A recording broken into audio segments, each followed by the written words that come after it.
Everyone wants to get rich in the stock market, but there's so much confusion and bad advice out there.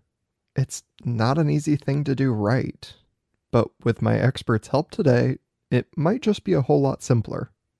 Welcome to the Just Dumb Enough podcast, a show that acknowledges no one is always an expert by dispelling misconceptions with real experts. I'm your host, as always, Colton Petrie. My guest today is Ron Tank. Ron has been a full-time investor in the stock market for 28 years now. It hasn't all been sunshine and rainbows. He made his fair share of mistakes early on and paid the price.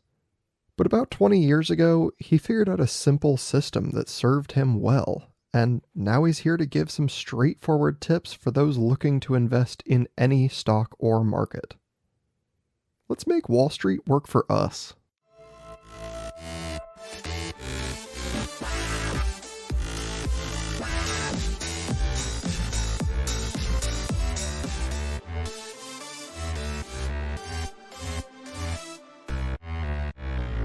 Welcome to the show, Ron Tank. Hi, Colton. Thanks for having me on today. Looking forward to it. Yeah, absolutely. I'm so excited to have you on the show. Why don't you give a little introduction of who you are for the audience? Yeah, well, friends call me Tank. Some people say, "Hey, Tank, we look at you as a Moses of Wall Street," but I'm basically a guy that's been investing pretty much on my own as an individual for, well, since 1995. So closing in on whatever that is. 28 years now, right now today. And I'm also an adult Sunday school class teacher at my church. I've been doing that probably for about 13 years, maybe 14, right in there, someplace. And now I'm helping people kind of navigate their way through Wall Street and hoping to shed a little positive light on something that can be good for people. So it's my goal. Alongside a killer nickname, the Moses of Wall Street, everyone wants to get into this. Everyone wants to kind of get their hands on investing in some way or another. But what got you started? Like, what got you into this? Oh boy, several things. I look at it as fate now. At the time, I didn't pay much attention to it, but when I was in college, I had a class, and the professor, Dr. Pugh, still remember his name, was going to be out for 3 weeks, and he said, "I got a teacher's assistant that's going to come in and kind of take over my class for 3 weeks out of whatever they were, 10 weeks. We were on a quarter system, and this guy was a teacher assistant, and he came into the class and he said." Class, you're never going to guess what I'm going to have you spend 3 weeks doing. And we were all like kind of surprised that he would start out his teaching time that way. He said, but it's going to be on the stock market. He said, I want you all to go buy a book. It was called How to Buy Stocks. I think the author was Louis Engel, if I remember right. And we spent 3 weeks going through that. Colton and I that really kind of piqued my curiosity because nobody teaches that stuff or talks about the stock market or anything about it. Even in financial classes, it's all about bonds and laws and all this kind of stuff, not much about how to make money in the stock market. So it was really fun, enjoyed it a lot. About the time I was graduating, my dad said, hey, Ron, he asked me my plans. He said, hey, what are you going to do, Ron, when you get older? I'm Ron Jr., so my dad's Ron Sr., which he died years ago, but he said, Ron, what are you going to do when you get out? Where are you going to go? And he said, I told him, I said, well, I'm not sure, Dad, but wherever I go, I'd like to have a place like yours, maybe even bigger. He had about an 80-acre farm. He had some cows, a pond down over the hill. And me and my dad hunted quite a bit together after we got older anyway. And I said, it's going to be the size of yours or bigger. I don't know where. He said, well, Ron's going to take some money to do that. You know that, right? I said, yeah. And he said, well, you also should know that nobody cares more about your money than you do.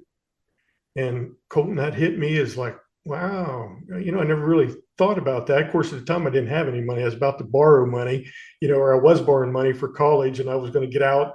And this was about the time, probably right before I was going to be looking for a job upon graduation. And I remember thinking, boy, and it made me think of that class on the stock market. And I thought, really, when I start making money, maybe I really ought to start figuring out how to manage that money myself.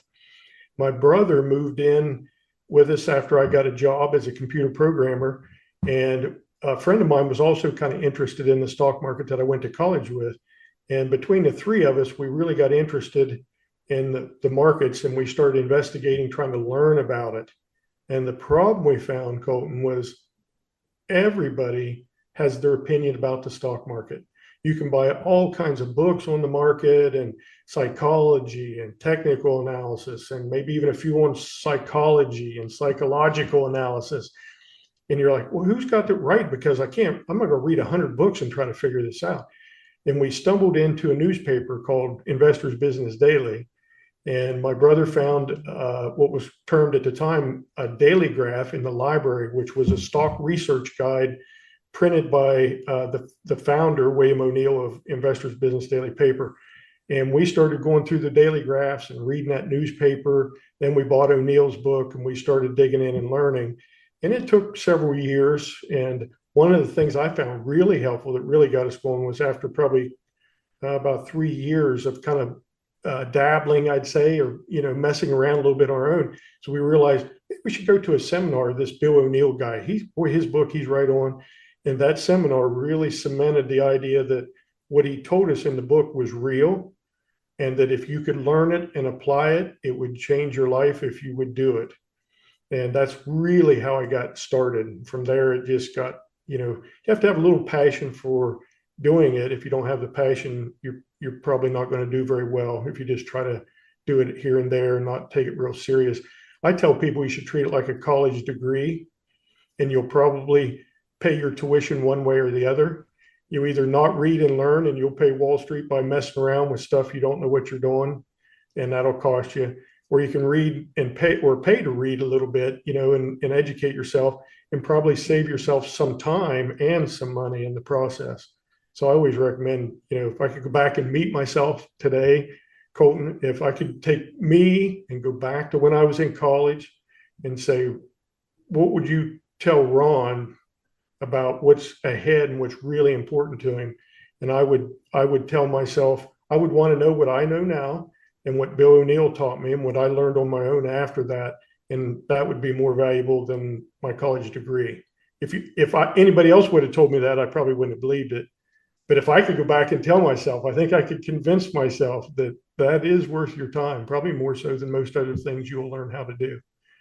So it's been an interesting thing, Colton. It's been fun and it's challenging. You will find that you yourself will be your own biggest problem, because learning things is not that hard. I mean, you can learn things, but it's your ability to act on those things and the emotional things that come involved with your own money. And that's what people don't realize. Most people don't want that responsibility, Colton. They just don't want it because they're afraid if they mess it up, they're at fault. Nobody to blame but themselves, right? And if somebody else is doing it, then at least I can say, well, they just aren't doing a very good job. And I can find somebody else maybe.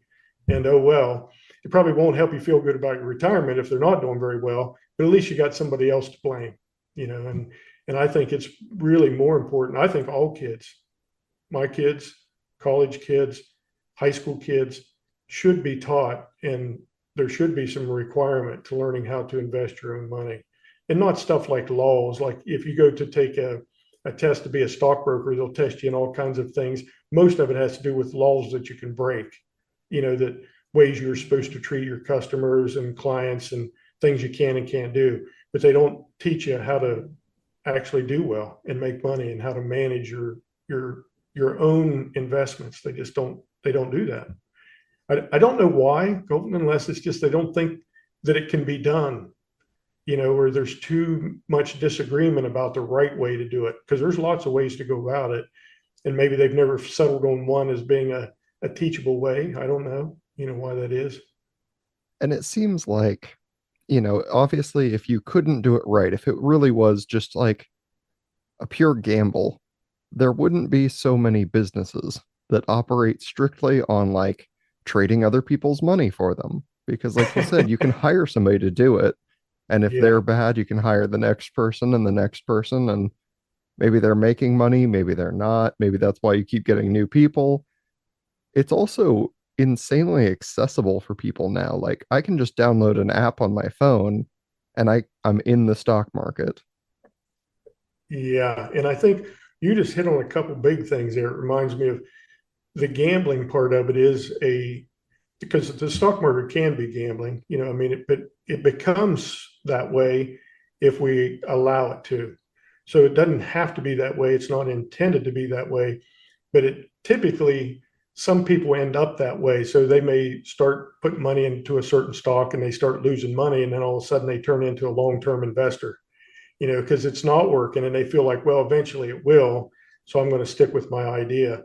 If you do that at the wrong time, and especially with the wrong stock at the wrong time, that doesn't work out very well a lot of times. And people end up selling and losing a lot, or it takes them forever to recoup that money.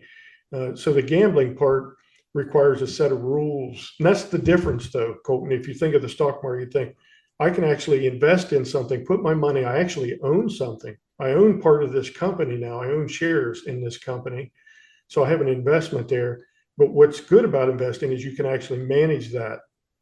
You can add to that position, you can subtract from it, you can sell it all, you can do whatever it is you want at any given time of day, during the day for the most part anyway, while the market's open. So you can make adjustments. But when it comes to gambling, really, when you go to a horse track, what are you going to do? Put money on a horse, you're done, right? You're done. There is no management required. It's just, I put my money on the horse, I'm done. Now, if it works, I make some money. If it doesn't, what do you end up with? Nothing. So usually in gambling, you own nothing, and you most of the time you end up with nothing. So I like to look at the market as a totally different place, although I do see how they, you can associate the two, a little bit. And it all depends on how you handle it. If somebody says, well, I'm just putting my money in the stock and I'm not going to do anything, well, then you might be gambling because you're just kind of hoping that everything works out. And I say, well, hope is a good thing for an investor, but if it's your primary strategy, there's probably a problem there. Yeah. It's probably not going to go too well. At some points you will crash and burn. It's just a matter of when.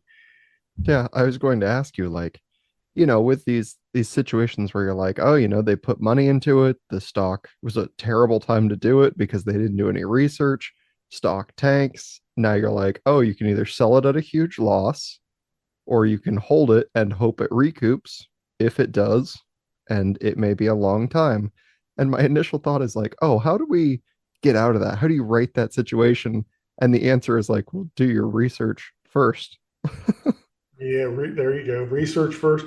And one of my primary rules, so, one of the things I share with people is the 10 commandments, I call them, of the successful investor. And one of those is, which I would rank right in the top three, is having a plan to cut your losses and keep them small. So if you said, well, if I put my money in, so two things happen with that rule right there, Colton, is one is you'll never lose a bunch. So if you said, I'm going to have a maximum loss rule of 7 or 8%. Well, if you lose 8% on a position, you can gain 8.9% and you're back even on the next one. So you could come back in and recoup that 8% with just slightly more than 8. If you get down 30%, now you got to start making in the 40% range just to get back where you were. You get down 50%, you got to double your money just to get back where you were. So if you say, well, I'll just keep my losses small. The other thing that'll force you to do is it'll force you to learn enough about the technical aspects of a chart and the timing of when your investment might be well timed so that you don't have a loss. Because if you start making too many investments and you find yourself within a day or two or a week or two or three or a month, you're losing money, and you keep doing that and going, well, if I keep cutting losses short, I can lose 8%, 8%, 8%. Pretty soon that mounts up too. But before that happens, by the time you get two or three of those, you probably should stop and say, wait a minute, I might not be doing something right. Maybe the market's not right and I'm fighting it. I'm trying to buy something and be long in a market that's coming down and is actually not healthy. So probably most things won't work. So one of the things O'Neill taught was he says 3 out of 4 stocks will go the direction of the general market. So you can eliminate a lot of your problem just by knowing which way the markets go. Of course, then the experts will say, well, you can't know that. How can you know whether the market's going to keep going up or keep going down? And there is a way to know, Colton, whether the market's healthy or not. I mean, there is definitely a way to know that. So if you said, well, if I can start with the indexes themselves and determine, is the market actually in a bull market phase and acting healthy? If you can answer that question and say yes, and say, is there any concern for me right now that it could change in the next few days. If you can say no, now you can move over to say the environment is good for me to own stock if I could only find the right one, and then can I find the right time? So I kind of look at it as building a building. It's like, having a foundation. You say, well, what's the foundation wrong? Well, you got to have the knowledge to know, is the market in an uptrend or a downtrend, or bull or bear, if you want to say it that way. And if you can get that part done, now you've got at least a foundation to work from. You say, now if the markets are trending higher and I'm in a bull market environment, that means the environment's good for me to be long and to own stock. So now what would I do? Well, I would start doing my research and find a stock that fundamentally meets the requirements, which people are usually too laxed on. They don't focus enough on the right things. And so you can get that right. And then you say, well, now I've got a good one that I think is growing well. What do I do with it? Well, now you got to get in it at the right time. There's the thing that says, if I can time it right, then I shouldn't encounter this 8% loss.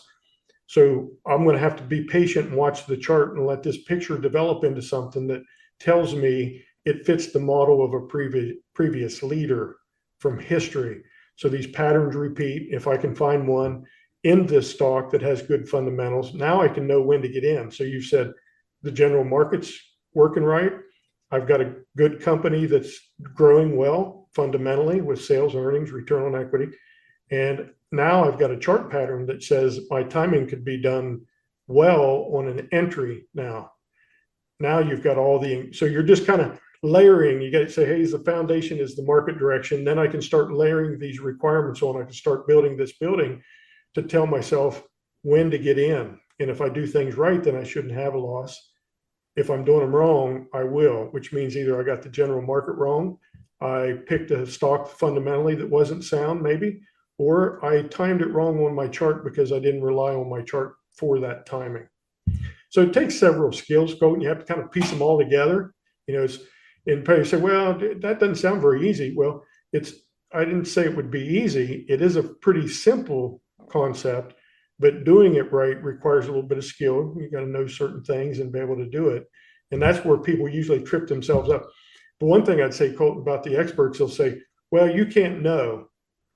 So they'll say, just send your money into us because we do know. Well, if then you can tell me how to do it, right?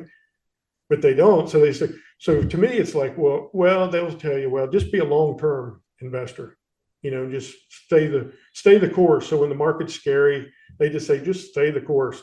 And I think, wait a minute, stay the course. Well, then why do I need you to tell me that? I think I'll just go buy an index ETF if I'm just going to ride it out, the ups and downs over the next, maybe you got 20 years, maybe you got 30 or 40. So I'm just going to ride them out. Well, I don't need you for advice if you're just going to tell me to ride it out, right? It just seems kind of funny. And then some of the commercials you'll see will say, well, you should only invest what you can afford to lose. And I'm thinking, what?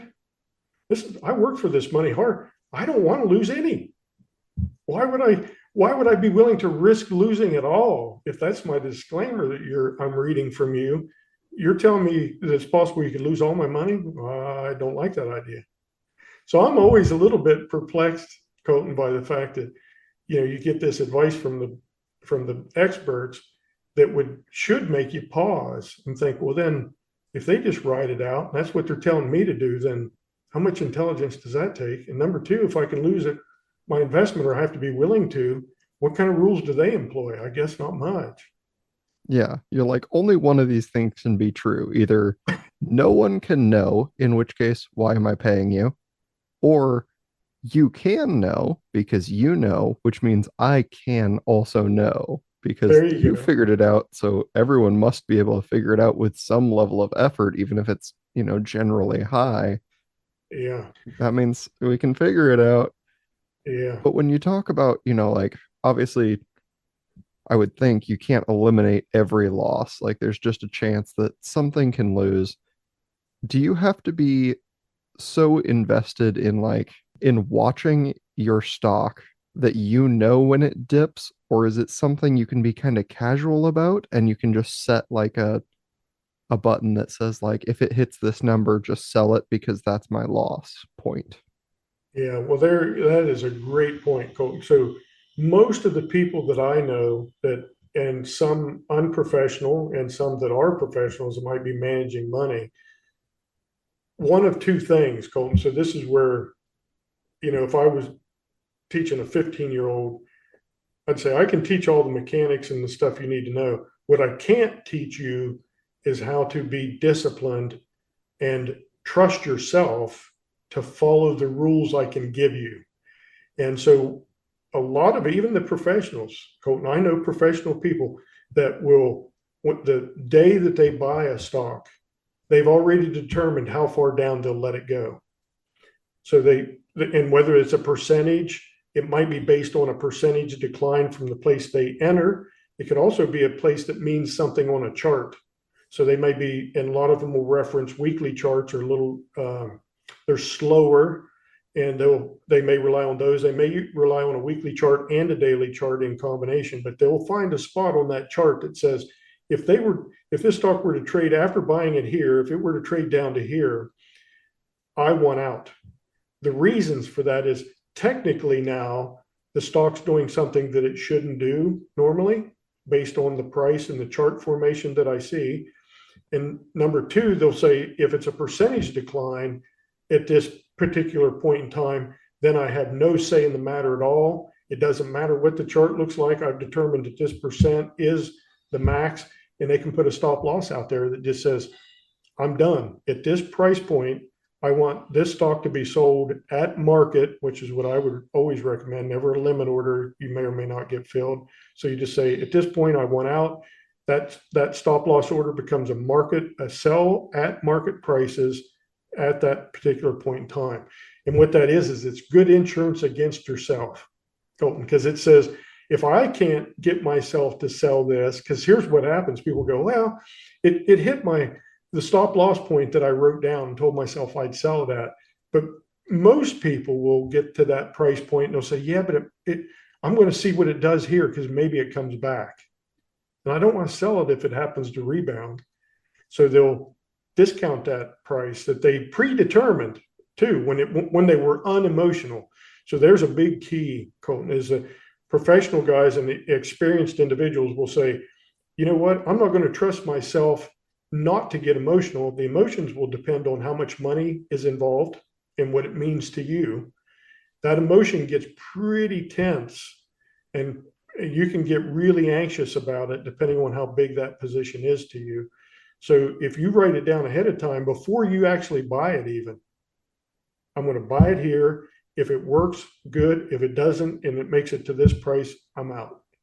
Now you're making a logical decision based on charts and a level-headed mind that has no emotion attached to anything yet. And you can implement that. And that stop loss order guarantees you that you're not going to freeze up and do something goofy. Yeah. Like write it down to minus 20%, find yourself in the same position you were at -8, hoping it comes back. Now you're down 30 and you're in that position, hoping it comes back. And like I said, hope's not a good primary strategy. You got to be hopeful as an investor, otherwise you won't be there. So that's where I think a lot of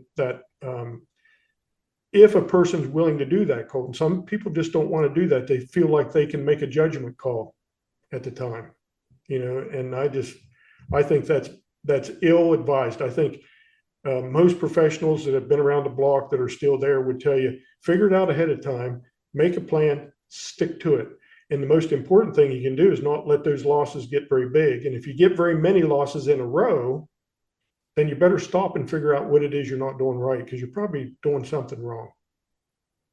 Yeah, that makes sense. And it feels like there can always be something weird, right? Like a company can make a bad move and just destroy their own price. And I'm sure actually probably a lot of people out there that get, the app on their phone and they're like, oh, I'm an investor now, but they haven't learned what other than the buy and sell buttons do. I think like a lot of people, not going to name any names, but a lot of people out there, they'll just be like, oh, well, I'm going to watch it. I'll be very careful. I'll know if it goes down or up and I'll keep an eye on it. And then they forget and it's 2 weeks later and they look and they're like, oh no, I'm down 25%. I don't know what happened, but I wasn't watching it at all. And sometimes I think a lot of times people use that just as a good excuse. It's like, well, I wasn't paying any attention, almost as if to, kind of push the reason that they've lost that, because a lot of people say, well, I haven't lost any money yet because I haven't sold it. I've heard people say that, and I'm thinking, that's not how my bank statement works. If my bank statement says the money in the bank is X amount, that's what it is at that point in time. And if he sends me a statement the next day and says, this is what your money is in the bank today, that's what it is. If you look at your stock price and go, I'm down 20% today, you're down 20%. Doesn't matter whether you've sold it or not. That's what it's worth today. And I think sometimes people would dismiss it. Well, I haven't sold it yet, so it's really not a loss yet. Well, that's a good excuse, but it's really not a loss to the IRS yet. And see, they don't care if you lost that money yet because you haven't sold it. But as soon as you do and you have a loss, now the IRS cares, because now you're going to actually report that as a loss to somebody who cares. But you really should be trying to avoid that loss, and you should be the one that cares. You should be going, hey, I am down 20%. I care. It is me. That's what it's worth today. If I had to take my money out today, that's what I'd get. So it is a loss.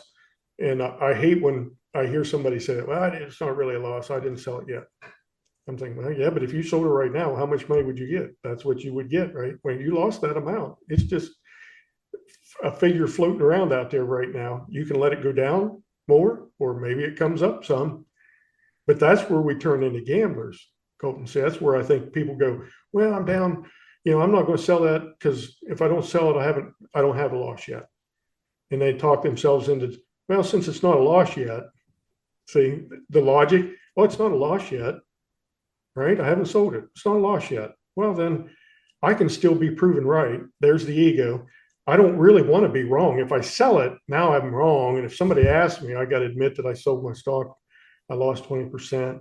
So pretty soon they're going, well, I haven't sold it yet. So maybe I'll just wait. It'll come back, and we'll see what happens. But see, that's gambling attitude. I'll Yeah. just see what happens. Yeah, it's no Or different than like, oh, I have a $1 casino chip. So theoretically I could make $1 million. If I play my cards right, I'm not out yet. right, right, right. So I would encourage everybody, because the opportunities, and this is what everybody's, nowadays, Colton, everybody's like, you got to be careful what you say. Everybody, the entitlement mentality. People don't want to work. People don't think they should have to work.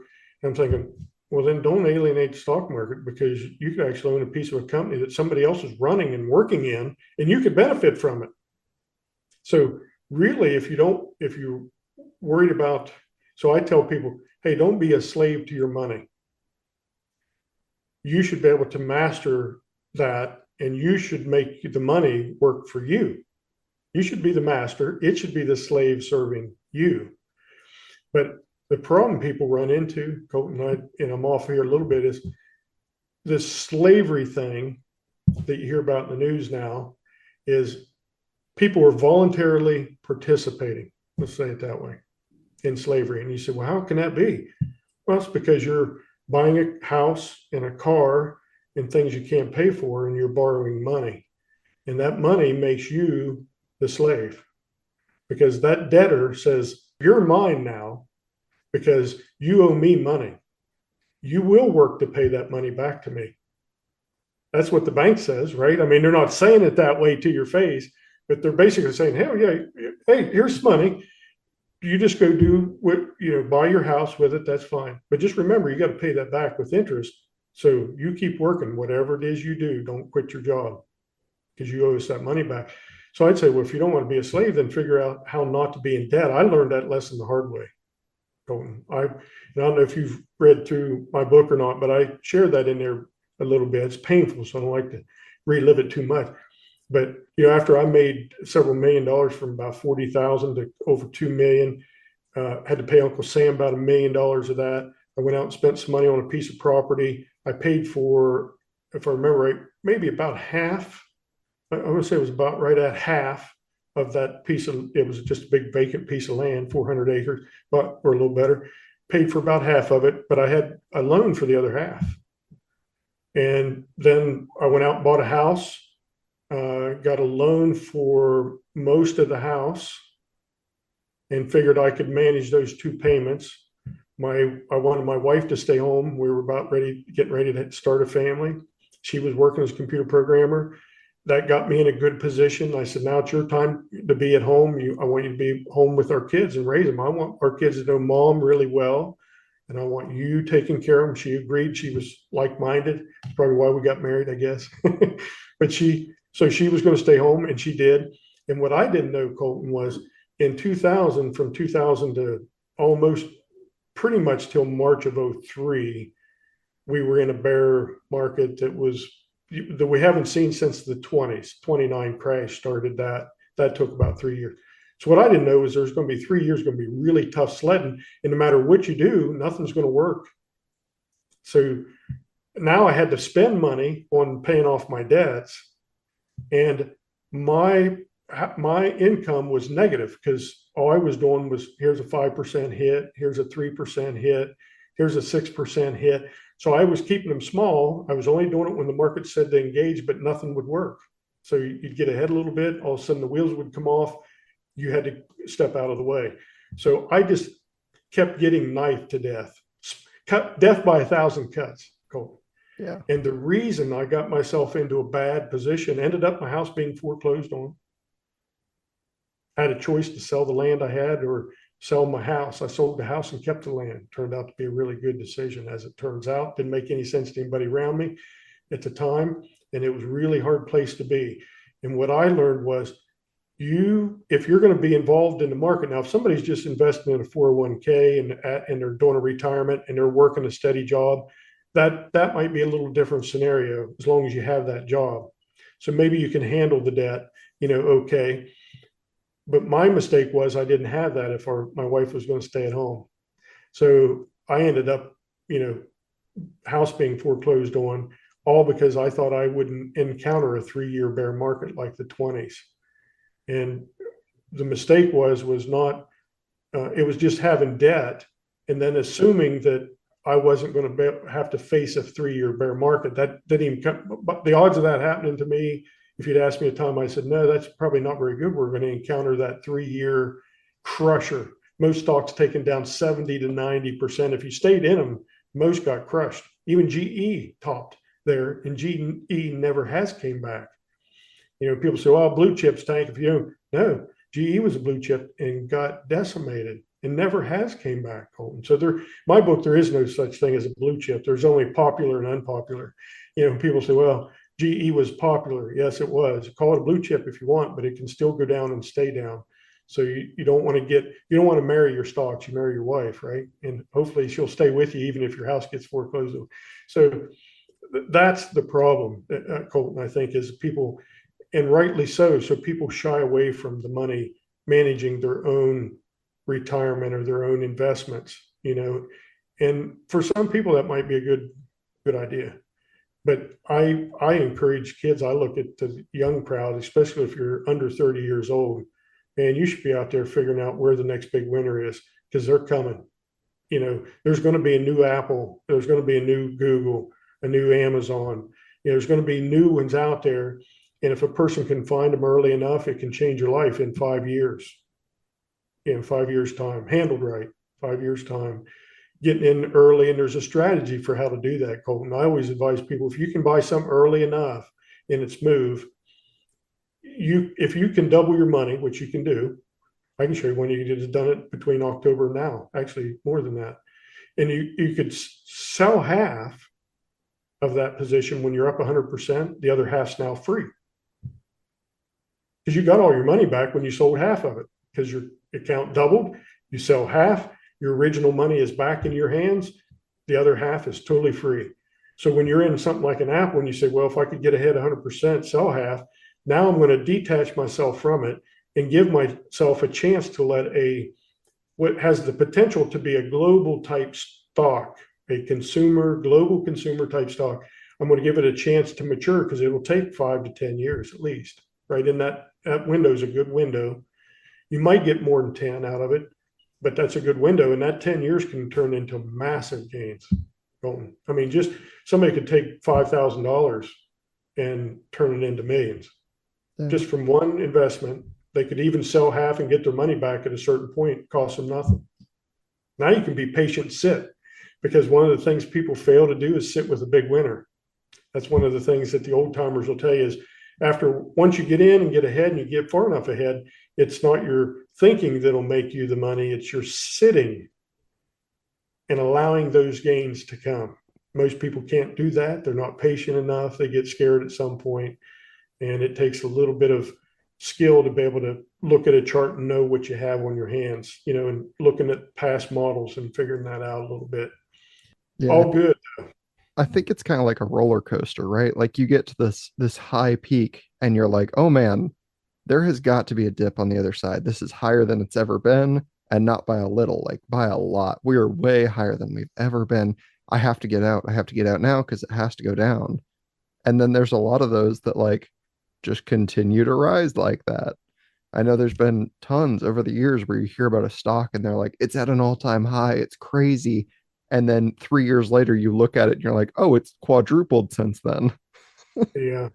Yeah. And some of them, like Microsoft comes to mind, Colton, is one that was a big winner in the 90s, late 80s, and through the 90s, peaked in 2000, took 10 years to recover, from that peak, but then was able to regroup and go again and make another monster run over the last 10 plus years, and duplicate the 90s. That's pretty rare.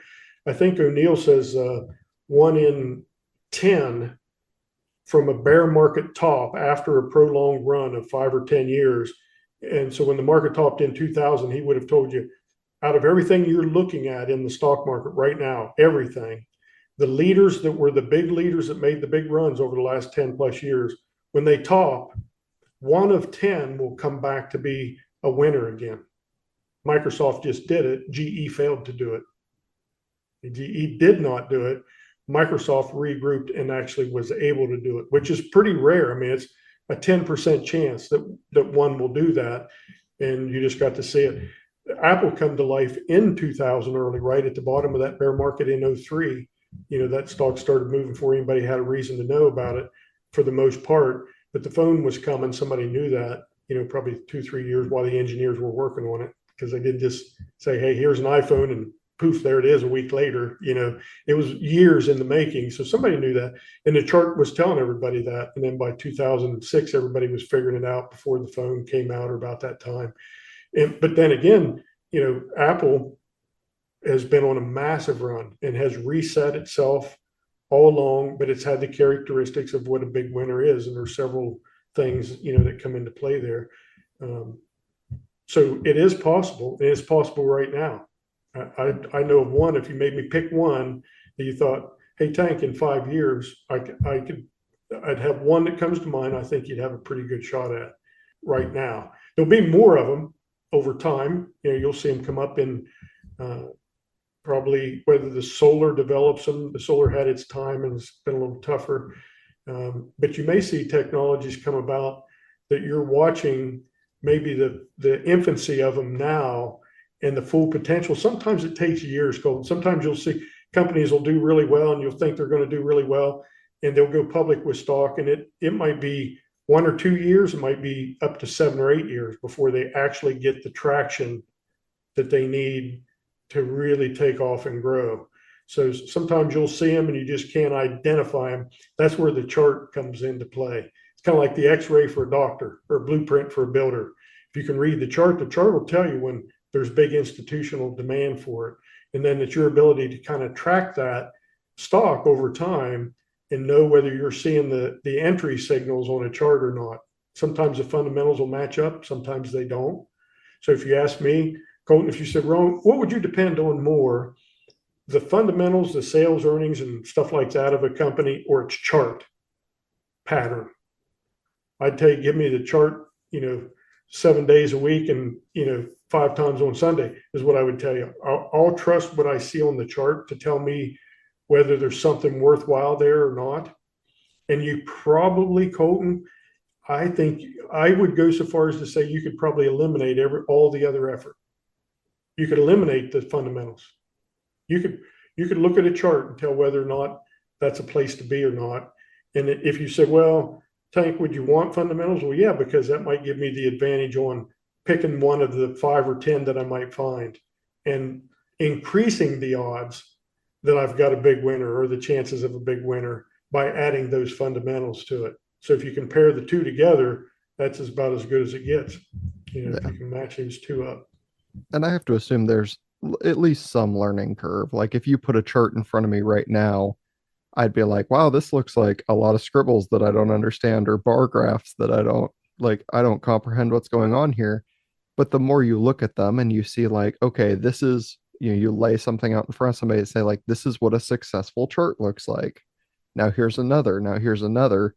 Like your brain is a pattern machine. It'll just start to pick up some of that. And you're like, oh, I kind of get what I'm looking at suddenly. Like I've Yeah, figured out some of it. yeah, and it's kind of like I'll tell you a little bit of a funny story. So William O'Neill, he's in California, a fellow by, well, I won't mention any names. So there was a guy that was he was a young guy, probably college age, decided he wanted to work for William O'Neill. Went to his office and went in, and the lady at the desk, he said, "Hey, I want to see Bill. I'm here to see Bill O'Neill. I want to work for him." She's like, "Do you have an appointment?" No, but he said, "You don't understand. I want to work for Bill. I'd like for you to tell him I'll work for him for free. I don't even care if he pays me." She calls Bill up on the phone. He literally hires a guy. So what's this guy do is an entry level. He ends up having to Xerox charts that Bill's going to be using on a Xerox machine and making hundreds of copies of these charts. And he said, Ron, after looking at these charts coming off the Xerox machine, he said, I'm just standing there watching them kick out of the Xerox, one, here's another. And I'm making all these copies, and I'm looking at the same thing over and over. Different stocks. I kept looking down, going, that looks like real similar to that one I just saw. So he started realizing that he actually started to see something. He started making the connection of the charts and something being relevant. And it is a little bit like that, Colton. That's why I say it's almost like a college degree. You have to say, number one, I got to get to know who I am financially. Spiritually, I think too, Colton, because some people, if you're a faith-based person like me, then your faith can actually be a hindrance to you because your spiritual self will start to alienate the financial self and call him greedy. Your spiritual self will start to look at him going, what's his motivation? Is his motivation right? I don't think he has any rules. I think he's gambling. So what could be and is actually a good thing according to the Bible, which is investing. I think we're expected. I like to say you're expected to be an investor according to the Bible. But if the financial guy doesn't do it right, the spiritual guy gets alienated and vice versa. There's a battle there. So you got to really spend some time with yourself to see what it is I believe to be true about the financial part of me and the spiritual part of me. And you got to get those two to embrace each other. If they do, boy, look out. Now, if you give that guy some information and some training on the markets, which will take some time, it does take a little time. You're not going to learn it in 2 days or something and just go, I'm a genius. I figured it all out. But so it'll take a little time. But then you can learn how to read these chart patterns, and you'll start to recognize them. Somebody can show them to you. You go, well, that's not that hard to really see if I look for it. So that takes a little time, but it's not hard. Then it's fundamentals. So what are the key things? Because right now people get information overload. You got the internet. You can find thousands of opinions about what the markets are going to do, what they won't do, what they should do, what interest rates are, what unemployment is, what the CPI is, what the PPI is, and on that you'll go, well, there's just it's information overload. How do I know what's important to me? And it comes down to the chart, Colton. It's back to the chart. So certain questions you can eliminate a lot of information just by saying the chart will tell me what's going on. That's real people moving real money. So that's what that chart's going to show you, where the money's moving. Is it moving in? Is it moving out? How big is that money that's moving in? And what does the chart look like? So you can say, well, if I can get the chart right, now I've got to learn the fundamental stuff that I'm looking for so I can help. So it is kind of like a college degree. You really have to be willing to put a little time. You've got to be objective. I met a guy years ago, and he's, hey, Ron, teach me what you know. So I said, okay. We started doing it. And I saw him at church, and I said, how's it going, Kevin? He said, not that good, Ron. I'm struggling a bit. I said, well, what are you struggling with? He said, I just can't get myself to do what I'm supposed to, what the rules are, the guidelines are you've been sharing with me and stuff, how to handle myself. And I said, well, why do you think that is, Kevin? I said, do you think, how important is your opinion to you? And I hit the nail right on the head, Colton. I know because I've been there. I said, how important is your opinion to do? And he said, oh, Tank, that's probably the worst thing ever. Of all the things you could have asked me, that's probably the worst one. You just killed me. He said, because it's pretty hard to change my mind once I make up my mind. I am pretty opinionated. And I said, well, that will be the death of you in the market because you have to play by rules and you've got to be willing to listen to what's happening in the market real time. You have to be able to look at it objectively and say, what is working, what's not working. And if you start to argue with that, why would you argue if you're starting to lose money and things aren't working like you thought they would? Why would you argue with that unless you were in love with your own opinion and you think the market's wrong? But I can tell you, that's going to be a bad lesson to learn. He said, I think I'm learning it. And I said, well, if you can't get rid of your opinion, then you're going to have a rough road. You've just got to be willing to play how the game needs to be played. His son's a big baseball player. He was too. I said, hey, think of it like baseball. You can't get out. You don't get 4 strikes. You get 3. That's all you get. So if you go up to play baseball, are you going to argue with the ump that you need another pitch, that he's wrong? You're not out after 3 strikes just because you think you deserve to stand there and get another try. It ain't going to work. You never do that. So why would you argue about the rules in the market? You just got to develop the rules and then not argue with them.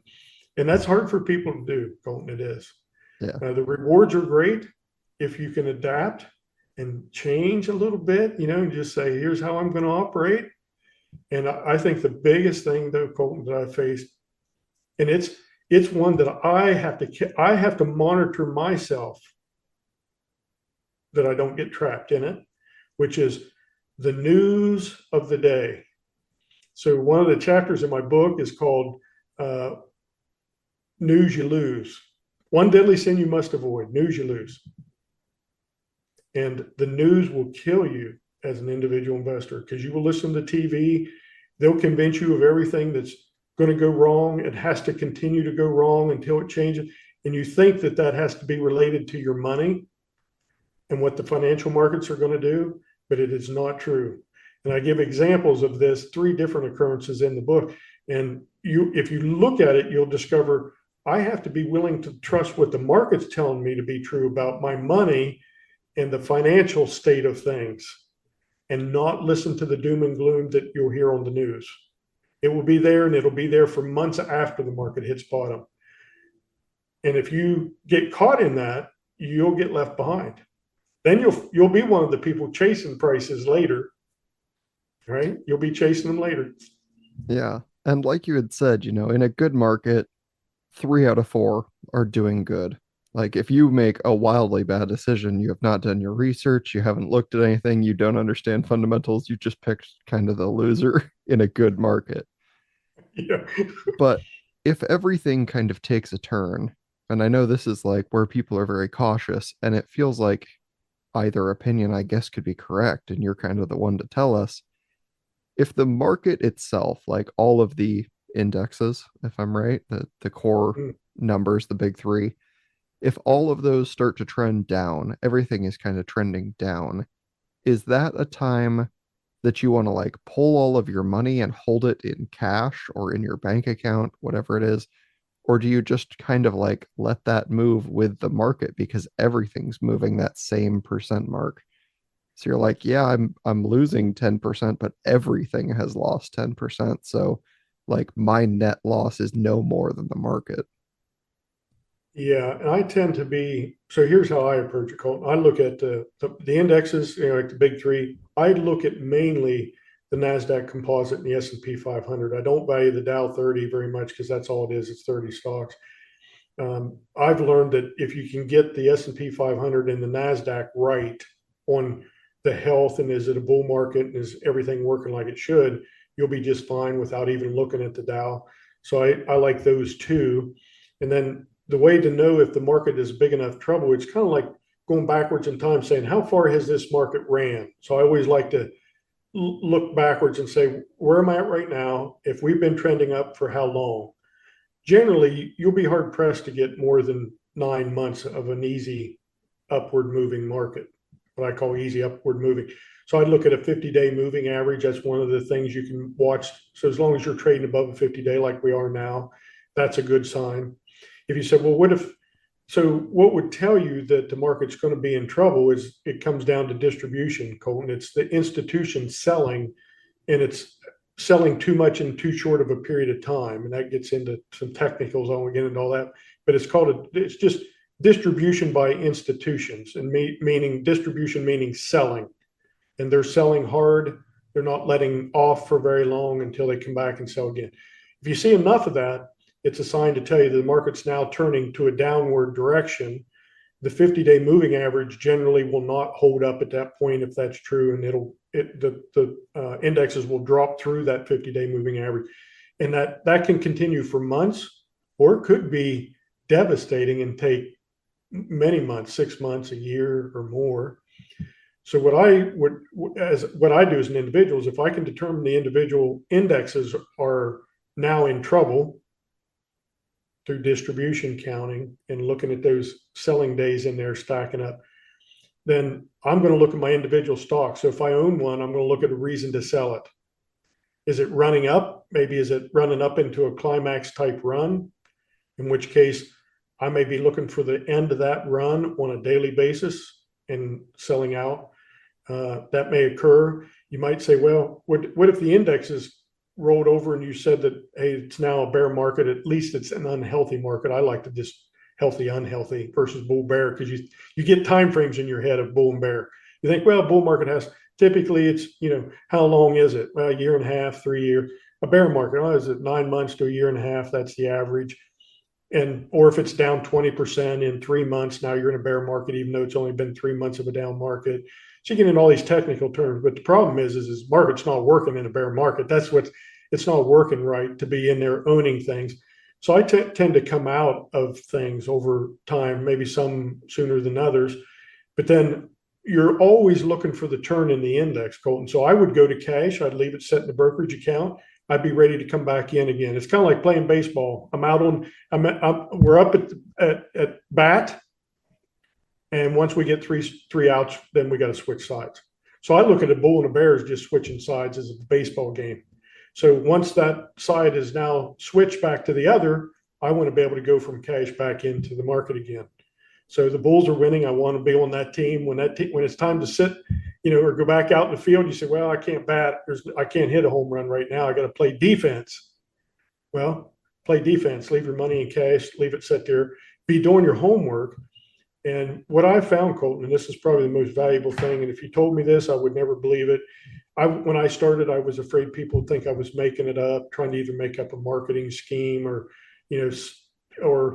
trying to approach the Christian crowd or the Bible believing crowd with some marketing concept. And that bothered me. I had to wrestle with that a little bit in the beginning, because it was a big deal to claim that you found a Bible methodology that would help you time the entry in the stock market and in individual stocks in a way that would be right 90% of the time. And that's a big claim. You're tying this methodology to the Bible. That's a pretty big claim. I had to have lots of evidence. I have it. It took me 2 or 3 years to read the Bible to find more occurrences of what I found, to make sure it was solid and wasn't just a one-time occurrence in the Bible. I didn't think anything that only happens once, you can put too much weight on, but I found there's at least 8 or 10 times I can show you the same thing. That's a psychological way of thinking about it. Has to do with third time's a charm. You've heard that saying. Everybody knows that one. 3 times lucky or third time's a charm. And really what it is it's the way we've been made to think. And I never really understood that saying. I always thought it was just a saying, catchy little thing.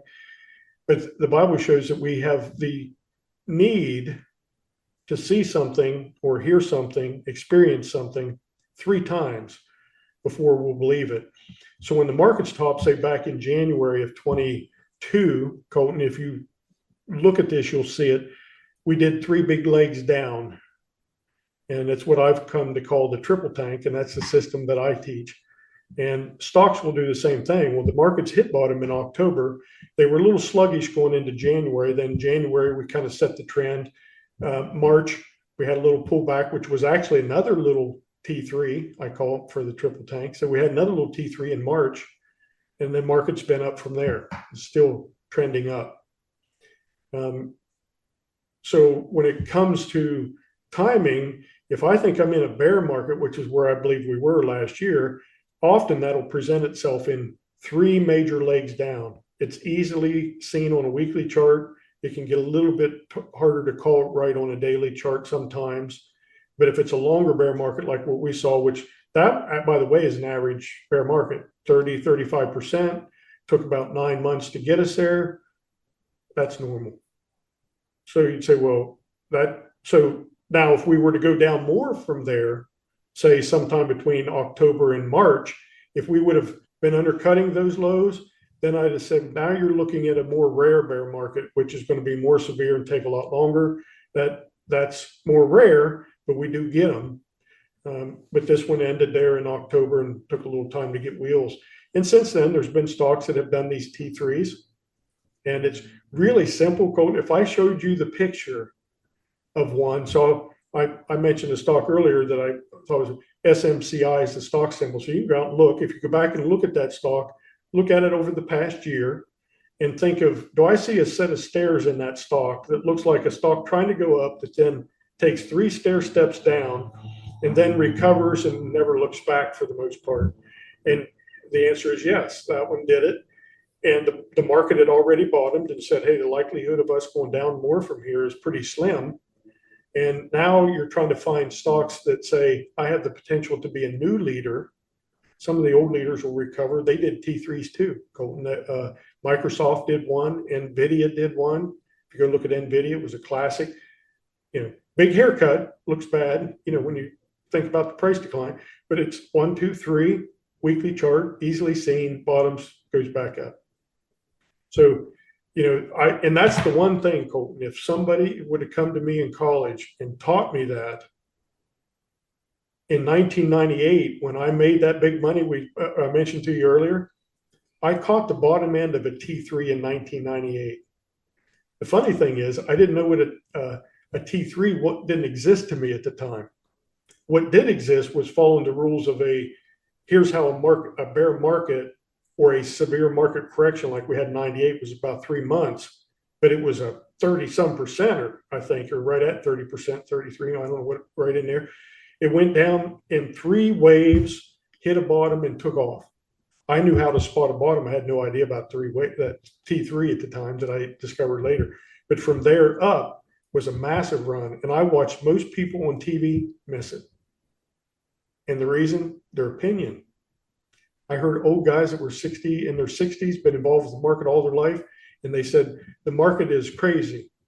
It doesn't make any sense for it to be going up. And they just argued with it and argued with it and argued with it, Colton. And I just had to sit there and go, you guys are supposed to be the smarty pants, but I'm seeing opportunities based on just following a basic system that I learned from O'Neill and reading charts and how to determine what the market's doing.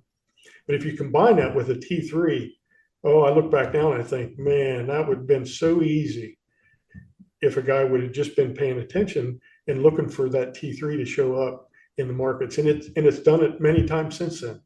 It showed up in 04, it showed up in 05. It's been there all over the place ever since 1998. We did one in 2010, a little trickier, a little tough one in 2010, but it just keeps happening. Stocks keep doing it too. So It's all about kind of figuring out, what you need to do, not what you think you should do, not what you feel you should do, what you should do, just objectively. And yeah, like you said, sticking to an objective statement instead of something that your gut is saying, and then having those markers to say like, okay, well, if it's down, the entire market's down 9%, and I said I was getting out at 9, like I'm gonna pull my 9, watch the stock market to continue to go down another 25%. My cash is not worth 25% less, but the stock is, which means I actually can get more of it now. You're right. Right. So, and it's a matter of just being, I think what you said there is with the objective is really important because it's hard to, when you're hoping to make money, and that hope sometimes can override our common sense or even our good judgment. At times it can override and make you want to do things. I've seen it on the way up. I remember selling Yahoo at $497, about $3 from the tip top at the end of that stock's run right there. And I think it was early 2000 or into 99, right in there. And I remember thinking, on the way up, I was saying, boy, this is working. And I remember looking at the chart going, this stock's into a climax run, which means this party ends. And I remember looking at the markets thinking the same thing. I mean, if, I couldn't talk to Bill O'Neill at the time, but I just knew from what I'd learned that, well, could a market do a climax top? Because NASDAQ sure acts like that's what it's doing based on what I see. And if that's true and this stock's doing it, when it ends, it's really bad. And sure it was 3 years bad, is what it turned out to be. But I remember thinking, how do you sell a stock that just keeps making you money day after day? You see what I mean, Colton? So you put somebody in that position, and I'll tell you what they're going to do. They're going to get up in the morning and they're going to be hoping it makes them some more. But what they should be thinking about is this is going to come to an end and I have to sell it as much as I like it, because you know what happens? You want to marry that stock because it's working so well. It's making you money. It's easy. You're not doing anything. It just keeps going up. And you think, boy, this is really good. I'm going to marry this stock. I'll never sell it. And as soon as that's in your head, you're in trouble.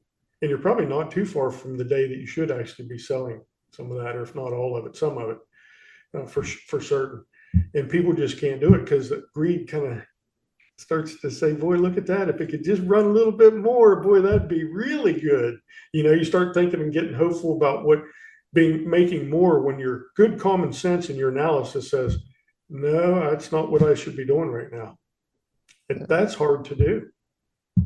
Is there any, because it occurs to me that I have heard people, give their anecdotal evidence where they're like, oh, I invested in Starbucks in the 90s and the 2000s, whatever it was, and I've never sold it. And I will, I'll hold it forever. It's going to be part of my retirement plan. Are there things like that where you're like, if you're okay with smaller returns or less risky, things that I guess just don't move very much? Is that like a fine investing strategy for a long-term person to just say like, I'm going to pick something that goes up 2% a year? It's not a very high percent, but it's a stable 2 and I can pick that. Yeah. Well, for me, I never, Colton, just personally, I never look at a stock and think about whether I think it's reliable and safe, regardless of whether it's 1 or 2% or 5 or 10%. If I look back and say, well, this stock averaged this much, I never look at it that way. Most of the time, I'm looking for things that can be growth stocks, that are going to really grow, and they're going to grow really well every year for a period of 5 or 10 years. Now, if you were in one like, say, Apple or Microsoft or Google, and you were in early on those moves, and you said, well, I'm just never going to sell this because over time I'm so far ahead that over time I really don't. Probably the real answer is, if you could get it out of somebody, is they'd say, I'm so far ahead I really don't care anymore. Whether it grows, whether Microsoft is up 2% or 20% or 50% next year, I'm so far ahead, I'm not going to sell it. And they've got a long-term capital gain because they've been in it for so long, and they're only going to sell the money they want to go buy a boat or a house or whatever it is they're going to do. So they just say, well, I'm just in it. And if you're up 20,000%, the stock goes down 50%, you're still up 10,000%, maybe on your original investment. But to me, that wouldn't be the point, because I would be thinking, well, if Microsoft topped, which at some point some of these big names will, just like GE did, and what will happen is over time that money will dissipate over a period of, probably won't take very long, probably 3 to 5 years, and it'll be 20, to 40% of what it was at its peak, maybe even less than 20, but 20, 30% probably of what it was when it peaked. So if you can lose 70 or 80% of your retirement and still retire, well, you're so far ahead, you don't care, right? You're just not going to care whether it goes up or it goes down. It doesn't really matter. I don't think it's going to zero. So even if Microsoft stays at $10 a share, $20 a share, if that's where it is in 10 years, I don't care, but I'm just going to keep it. So it all depends on, and that's where Colton, I would encourage people to, because when you're in that spot, so people that did that with Apple, let's say, starting in 2003, you might have been able to get in 2006, 7, 8, and still pulled that maneuver off over the last 10, 15 years. You could be so far ahead that now you don't have to think about, well, do I need to make 5 or 10% this year? No, the money aspect of that, Colton, is huge. Somebody could have put 10 grand into Apple and they got so much money right now, you'd have a hard time spending it realistically. So if you say, well, how can I do that? Well, the only way you're going to do it is to not pay taxes on gains every year. That taxation over a period of 15 years, I bought Apple, sold it, bought it, sold it, bought it, sold it. Well, if done correctly, you might have done better, made more money than the guy that just bought it a long time ago and he held it, maybe never even added to it anywhere along the way, although he probably should have, but maybe he didn't. But he's sitting up there.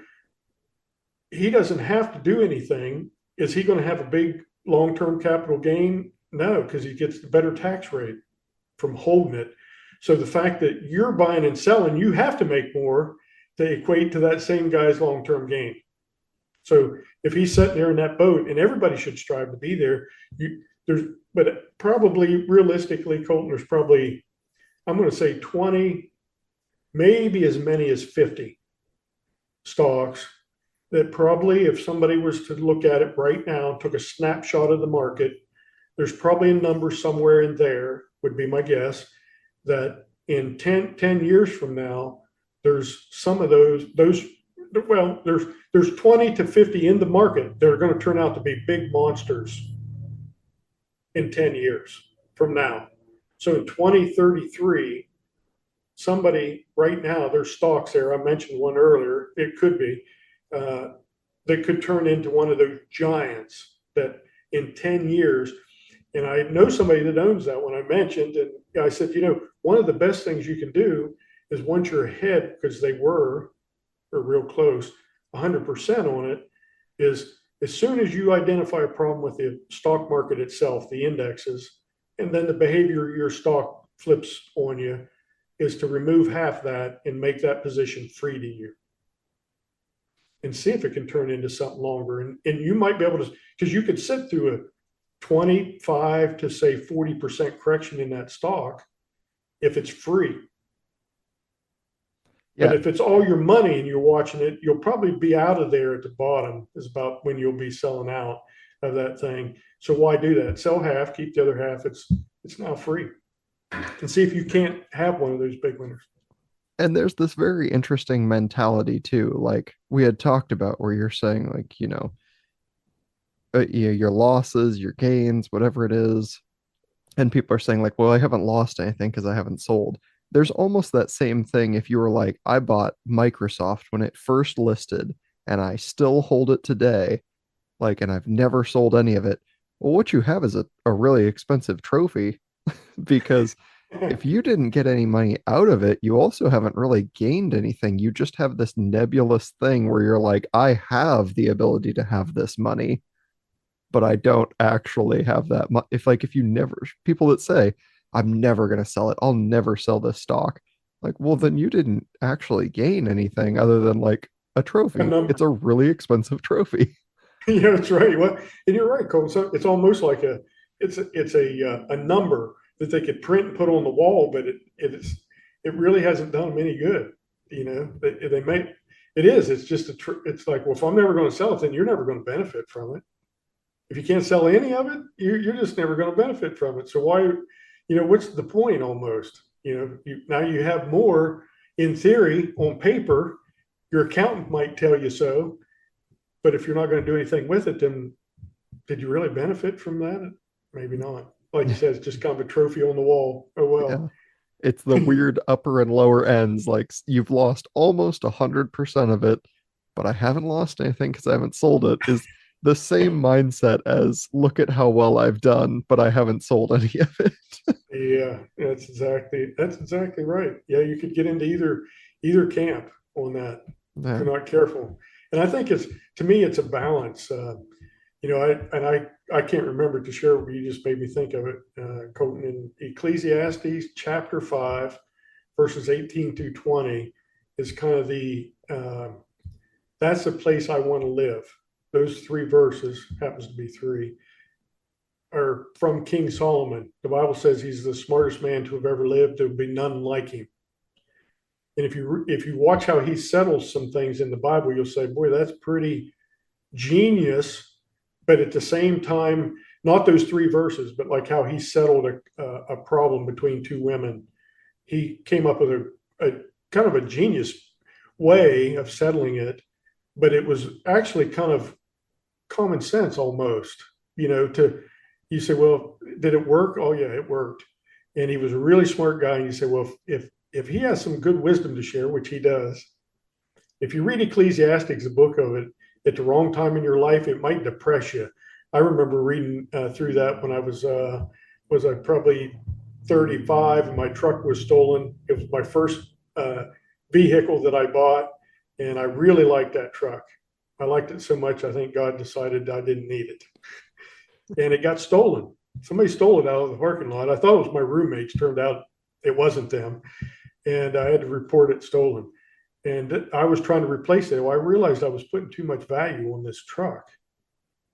And I picked up my Bible that my grandmother had sent me one night, and I sat down on the edge of my bed, and I didn't know what to read.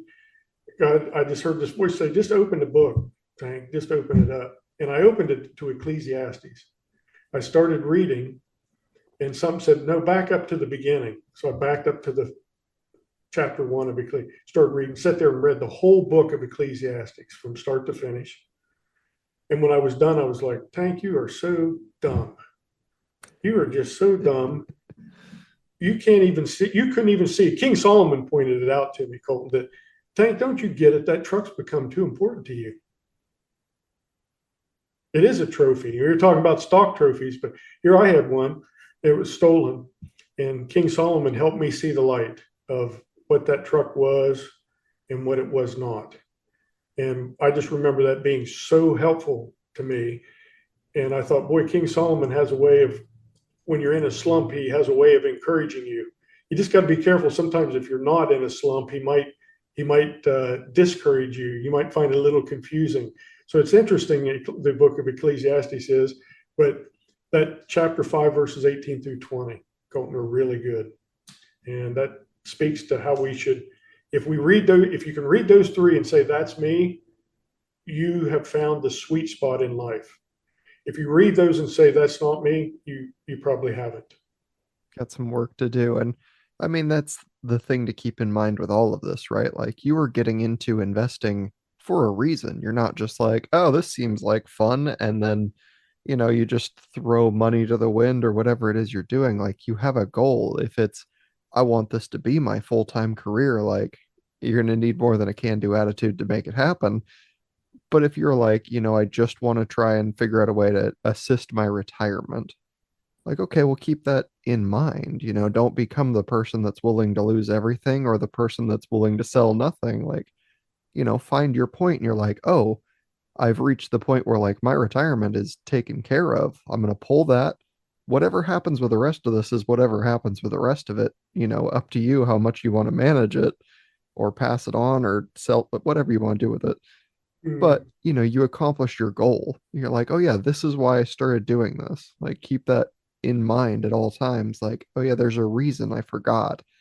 And it can be a yeah, moving goalpost. You could be like, I want to take care of my family, right? Like you said, I want to have my wife, my kids, like whoever it is, I want to be able to take care of them. Well, like taking care of you and one other person is different than you and your wife and two kids.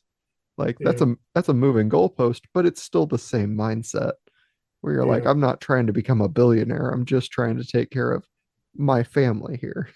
yeah. Well, and several things you just maybe think of is it's that financial stewardship, Colton, I look at it as the money is just the result of a job well done. So if you say, well, I want to do a good job, I remember when me and my brother started, we said he left about 9 months. His job was phased out at the time, and a bunch of him and some others were out of a job basically. And my brother said, I'm going to invest full time. That was in 94 fall. In July of 95, I quit my job, but to join him and for us to tag team this thing and make a run of it.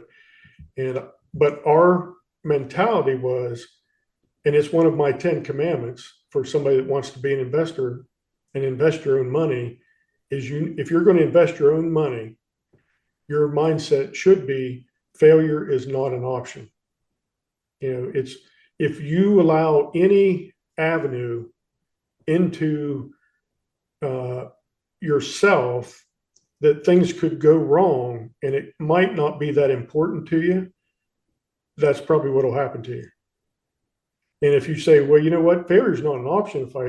If I go to tackle this, then I am not going to fail at this. I'm going to figure out ways to do things to keep me from train wrecking. I can't. And the first thing you'll learn, Colton, real quickly is that, hey, my money is my tool. It's my only tool. If I lose my tool, I have no job. I have no way to recover. I have no way to succeed without money. You say, so the temptation is, Colton, is to focus on the money. And I tell people, don't focus on the money, focus on the rules and being a good manager of that money. If you focus on the tool and the money, it just will not serve you over time. If you focus on the task of being a good financial steward and having a set of rules and guidelines you operate by, then the money will take care of itself. It is a reward for a job well done. And it says, well, how good a job do you do? That will tell how much money you have.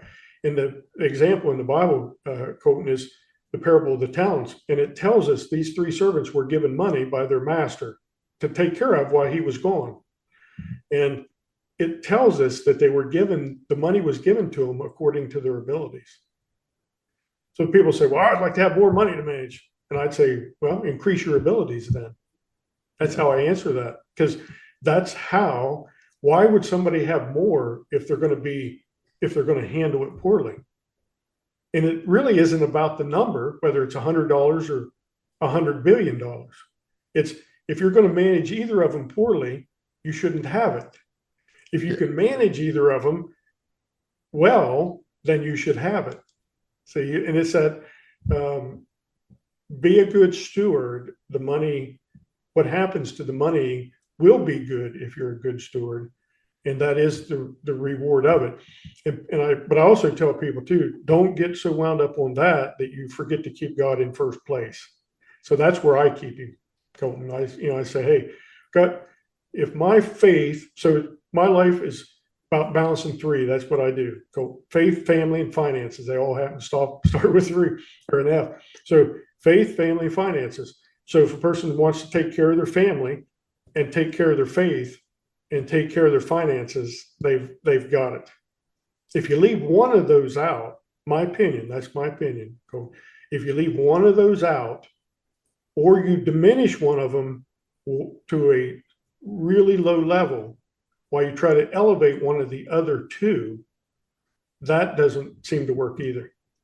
So it's that I need to be able to put all these together, and I need to have the right way of looking at my faith and keeping that a priority. I have to keep my family right at the top, and I've got to keep God right there with them, all three. And if you focus on those three, you really can't go too wrong, Colton, is what I've found. If it is a balance thing. I've had guys one of my clients I work with, he told me, I talked to him on the phone. He said, Ron, I just knew that God was telling me I was spending way too much effort on my investing in the stock market and not giving him the same amount of time. And I was out of order. I was out of line, out of order. And I was like, well, how do I fix this? Or what do I do to get back where I should be? And that's why he came to me. He said, thanks the guy. And I said, well, I appreciate that you had the confidence, and the trust to come to me. And he did. I love the guy. He's in Florida. He's got a southern drawl, deep voice. I'm telling you, if he's not singing somewhere, he ought to be. And if he's not on the radio, he should be. Because I mean, the guy's voice, you listen to him. I think he could take a guy, ready to jump off a building and have him sitting over in the corner drinking a lemonade, going to sleep 5 minutes later. He's just that calming. But that was his issue, and I think it's a lot of people's issues, Colton. It's that finances. If it takes too big of a role, it can actually destroy your faith or your family. If a person says, "Well, I'm going to do what's necessary for my family, but I don't care about my," if I have to sacrifice my faith a little bit to do it, that's not good either. Colton, the why. Somebody says, well, "Hey, Ron, I want to learn to be a good investor." My first question would be, "Why is that?" Why? What's the end result? Why do you want to be involved with the stock market? And really, the why, a good why, can be a tremendous good starting point. A bad why, or what I would say is a wrong why, could be a very bad starting point. And if you get started right, you've got half the ball game whipped just by starting right. I think, Colton, anyway. Yeah, I think that's a great point, and I think it wraps everything up nicely to give people, something more to think about and something more to consider if they've, come into this. Hopefully, we've changed your mind in some way. Hopefully, no one came into this with a perfect understanding and they're like, I didn't need any of this because it was a lot of really good information that I don't think people consider. But thank you for being here for so long. I know I've kept you a while. I wanted to make sure, people could find you if they were looking to find more of you. Yeah, well, they can go to rontank.com. So just my name is an easy place to go. If they do rontank.com/book, it'll take them to a page where they can get a free PDF of the book if they want one. So you can do that. It's on Amazon. If somebody wants to go there and look for it, the Moses of Wall Street's there. They can send me an email if they want to the Moses of Wall Street at rontank.com if they want to. If they want to reach out to me, that's fine too. Fantastic. Well, thank you again for being here. I've appreciated this immensely. Yeah, I've enjoyed it, Colton. So thanks for having me on. I hope everybody got a lot out of this episode, regardless of your religious inclination. It feels like it's been a while since I've done a long, focused topic like this one. It also extends beyond the border of any one country, since there are 60 global stock exchanges, and the US is only one of those. It's also the very last days of May, and here's how the rankings turned out. Number 1, the United States, with Texas, Oregon, and Kentucky as top states. Number 2, Australia, with Victoria having 3 times the audience of New South Wales. Number 3, Canada, with Ontario double that of British Columbia. Number 4, the United Kingdom, just a 0.5% away from taking back that number 2 spot. And number 5, Sweden, led once again by Skane. It's been some real stiff competition this month, and even Ghana almost broke into the top 5. I cannot wait to see how June turns out. Anyway, that's it for today. Have a great week. I'll see you all back here for the next episode. Please do all the good stuff for the show, like rating, reviewing, liking, and subscribing. dumbenoughpodcast@gmail.com or on any of the social media pages if you want to reach out to me personally. But most importantly, stay dumb.